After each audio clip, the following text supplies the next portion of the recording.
Hello there, y'all. I am finally back with another Outer Worlds corporate overview, and today we will be covering Monarch Stellar Industries, or MSI, headquartered at the not very beautiful Stellar Bay on the moon of Monarch. So, MSI is a very interesting company because, one, they're a major faction, which a lot of the corporations in the game aren't, and two, they have a very different ideology than most of the corporations. They're more reformist. They believe in more workers' rights and just general, you know, freedoms and basic securities. And they aren't really board compliant. The board doesn't like them or view them as legitimate. One of their key things they produce is salt tuna, which they harvest in the giant towers over there in Stellar Bay. That's why it's on the ocean, so they can get the fish. And we're going to be looking more at the salt tuna later.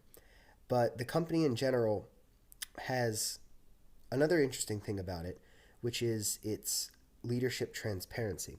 You can just walk up to its leader, Sanjar Nandi here, and his secretary, and talk to them about, you can just talk to them about anything. This is in contrast to the other companies whose leaders are very shadowy, and you can't really just talk to them very easily. The only one I think you can actually see in the game is Chairman Rockwell, and he's not at all easy to access. He's very late game.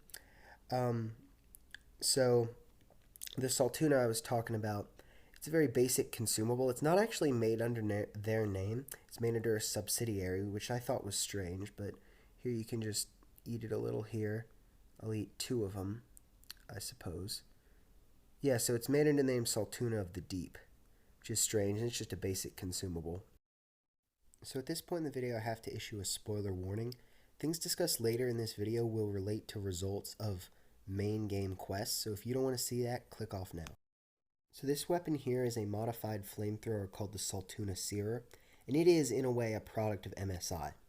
The only way to get this unique weapon is to side with Monarch Stellar Industries against the Iconoclasts in the war for Monarch. There are other weapons that are given to you depending on what other paths you take. For example, a compromise ending, I believe, results in a hammer that could or could not be made by MSI in a similar vein to this flamer. But this one kind of has to be given. They're giving it to you, even though it's not specifically discussed. So now I'll turn it over to the leaders of MSI themselves for a little bit about their history and ideology. Company. What can I do for you? Then it's good that I keep such meticulous notes.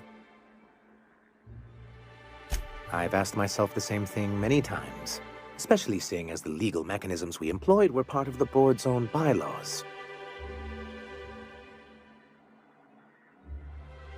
Not intentionally, though that's technically true. For many years, this planet was home to as many corporations as Terra 2. Back then, it was known as Terra 1.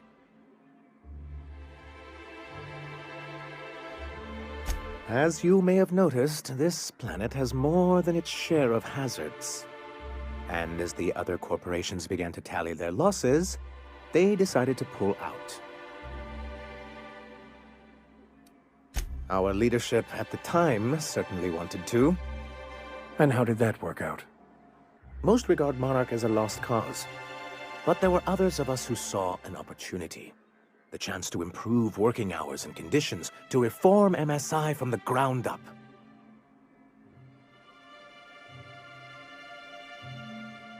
Ah, so you've heard about our prior acquaintance. I suppose you're right. Graham's always had a way with words. Strange as it may seem, I suspect he'd have quite the corporate career if he weren't so radical. Graham seemed like a reasonable man years ago. We both agreed that MSI's treatment of its workers was untenable. I thought reforms would be enough. I didn't realize you wanted to abolish the corporate system entirely.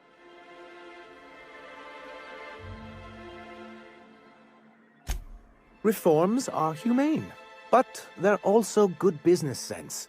Exhausted, sick, and malnourished workers are not productive workers. Even a cursory review of the data bears that out. Anyway, we learned of a loophole in the corporate bylaws that would allow MSI to claim ownership of the entire planet once the other corporations pulled out, creating the perfect environment for us to enact these new reforms.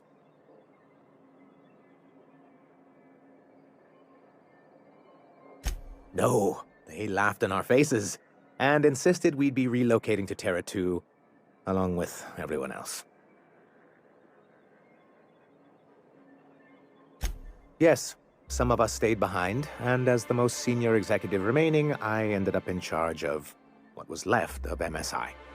I moved forward with our planned reforms, as well as our strategy to assume ownership of the planet.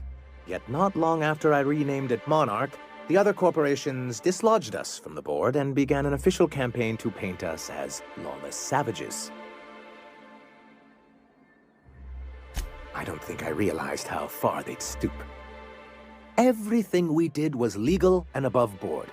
We followed their rules, and yet they still found reasons to declare us outlaws. I do think there's something useful in a governing body like the board. Something that keeps us from anarchy, but I dearly wish it functioned differently.